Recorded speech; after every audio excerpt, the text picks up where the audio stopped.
Price Lord. இயேசு கிறிஸ்துவின் இனிதான நாமத்தில் உங்கள் யாவரையும் வாழ்த்துகிறேன். வேதமே வெளிச்சம் என்ற தலைப்பின் கீழ் ஏற்கனவே 4 பதிவு செய்திருந்தோம். இந்த வேதத்தை இன்னும் ஆழமாய் கற்றுக்கொள்ள விரும்புகிறவர்கள் இதனுடைய பின்னணியில் இருக்கிற சில காரியங்களை அறிந்து வாசிக்கும் போது இன்னும் ஆழமாய் கற்றுக்கொள்ள முடியும் என்ற நோக்கத்தோடு 4 பதிவுகள் செய்திருந்தோம். இது 5வது பதிவு. 4வது பதிவில் எங்கிருந்து எழுதப்பட்டது, இந்த வேதத்தில் உள்ள புத்தகங்கள் எங்கிருந்து எழுதப்பட்டது என்பதை குறித்து பார்த்தோம். அது குறிப்பாக பழைய ஏற்பாட்டை பார்த்திருந்தோம். இந்த பதிவில் புதிய ஏற்பாட்டில் இருக்கிற 27 புத்தகங்கள் எங்கிருந்து எழுதப்பட்டது என்பதை குறித்து பார்க்க போகிறோம். இதில் நான் காலங்களின் அடிப்படையில் கொடுத்துருக்கோம். இயேசு கிறிஸ்துவனுடைய பிறப்பிலிருந்து கிபி 95 வரையிலான காலங்களை இங்கே குறித்திருக்கிறோம். இதில் நாம் யாவரும் அறிந்தது போல இயேசு கிறிஸ்து இந்த பூமிக்கு வந்து 33 வருடங்கள் வாழ்ந்து மரித்து உயிர்த்தெழுந்த பிறகு எத்தனை வருடம் இருந்தார்? 33.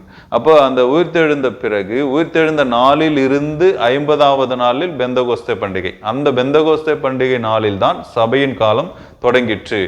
சபையின் காலம் தொடங்கிற்று என்று சொல்லும்போது அது 33. ஆனால் புதிய ஏற்பாட்டில் உள்ள புத்தகங்கள் எழுதப்பட்ட காலம் என்று பார்க்கும்போது ஏறத்தாழ கிபி 48க்கு பிறகுதான். இந்த கிபி 48 இருந்து 95 வரையிலான இந்த 50 வருட காலகட்டங்களில் தான் இந்த 27 புத்தகங்கள் எழுதப்பட்டிருக்கிறது என்பதை நம்ம போன பதிவிலே பார்த்தோம்.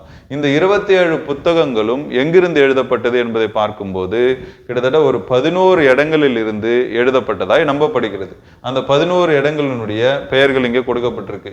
இஸ்ரவேல், எபேசு, சீப்ரு, நெக்கப்போலி, ரோது, ரோம், கொரிந்து, அந்தியோகியா, மக்கதோனியா, பாபிலோன், பத்மு.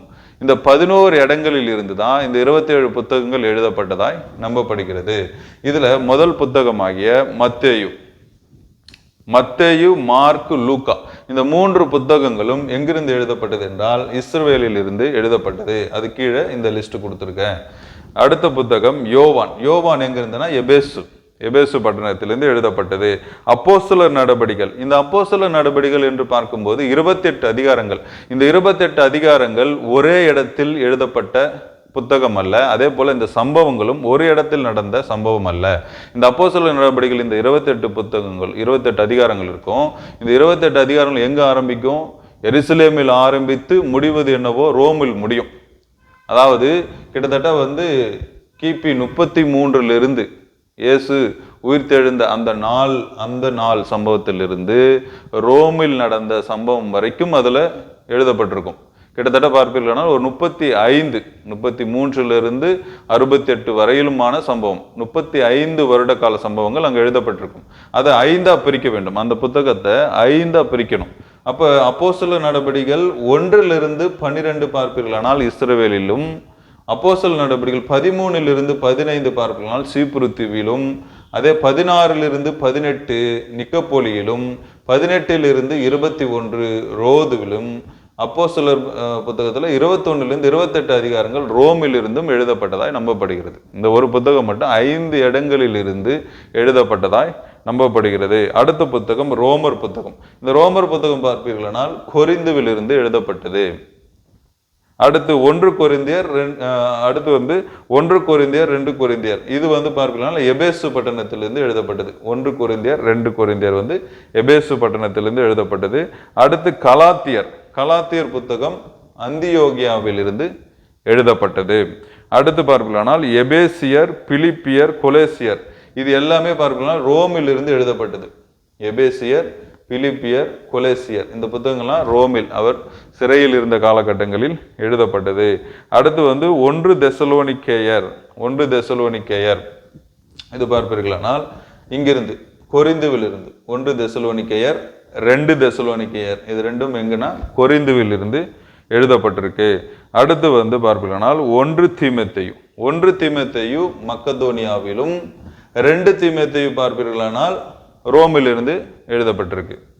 அடுத்த புத்தகம் தீத்து பார்ப்பீர்களானால் மக்கதோனியாவில் இருந்து எழுதப்பட்ட புத்தகம். அடுத்து பீலோமன் பார்ப்பீர்களால் மறுபடியும் அவர் இங்கே சிறைச்சாலையில் எழுதப்பட்ட புத்தகம். அடுத்து எபிரேயரும் இங்கே சிறைச்சாலையில் இருந்து, அதாவது ரோமில் இருந்து எழுதப்பட்ட புத்தகம். பீலோமோன் எபிரேயர், இது ரெண்டுமே வந்து ரோம். அப்போ இந்த ரோம்ல இருந்து மட்டும் பார்ப்பீர்களானால் எபேசியர், பிலிப்பியர், கொலேசியர், 2 தீமோத்தேயு, பீலமோன், எபிரேயர், அதுவும் இல்லாமல் அப்போஸ்தலர் நடபடிகள் 21, 28, 21லேருந்து 28 இதெல்லாம் ரோமில் எழுதப்பட்டது. உங்களுக்கு தெரிஞ்சிருக்கும்னு நினைக்கிறேன். நம்ம ஏற்கனவே பதிவு செய்திருக்கிறோம். அப்போஸ்தலர் நடபடிகள் எழுதினது லூக்கா, மற்ற புத்தகங்கள் எல்லாம் யார் எழுதினதுன்னா பவுல் எழுதினார் என்று நாம் அறிந்திருக்கிறோம். அடுத்த புத்தகம் யாக்கோபு. யாக்கோபு இங்கே இஸ்ரவேலிருந்து எழுதப்பட்டது. யாக்கோபு யாரு? இயேசுவினுடைய சகோதரனாகிய யாக்கோபு இங்கே இஸ்ரவேலிருந்து எழுதப்பட்டது. அடுத்து வந்து 1 பேதுரு 2 பேதுரு, 1 பேதுரு 2 பேதுரு, இந்த 2 புத்தகங்களும் பாபிலோனிலிருந்து எழுதப்பட்டது. அப்புறம் 1 யோவான், 2 யோவான், 3 யோவான், இந்த 3 புத்தகங்களும் எபேசு பட்டணத்திலிருந்து எழுதப்பட்டது, யோவானால் எழுதப்பட்டது. அடுத்த புத்தகம் யூதா. யூதாவும் யாரு? இயேசுவுடைய சகோதரன், இயேசுடைய சகோதரன் யூதா. அந்த புத்தகமும் எங்க எழுதப்பட்டதுன்னா இஸ்ரவேலில் எழுதப்பட்டது. கடைசி புத்தகமாகிய வெளிப்படுத்தின விசேஷம், இது எங்க எழுதப்பட்டது?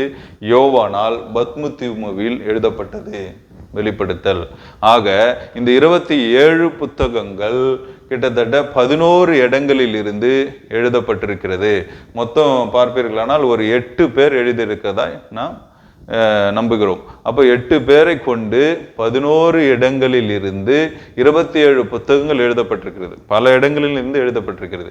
ஆனால் இது மூலிமா நாம் ஒன்று தெரிந்து கொள்ள வேண்டும். வேதவசனம் சொல்வது போல வேத வாக்கியங்கள் எல்லாம் தேவ ஆவியானவரினால் கொடுக்கப்பட்டிருக்கிறது என்பதை நாம் இதன் மூலியமாக புரிந்து கொள்ளலாம். வெவ்வேறு இடங்களில் இருந்து எழுதினாலும் அதனுடைய பைபிள் அந்த சாராம்சம் பார்ப்பீங்கனால் ஒன்றுக்கொன்று முரண் இல்லாமல் ஒரே கோர்வையாக இருக்கும்.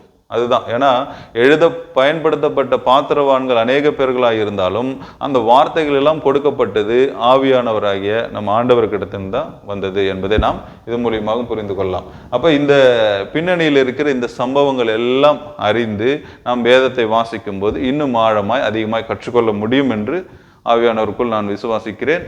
மீதியான காரியங்களை வருகிற பதிவில் நாம் பார்க்கலாம். அதுவரையிலும் ஆவியானவர் உங்களை நடத்துவாராக. God bless you. தேங்க்யூ.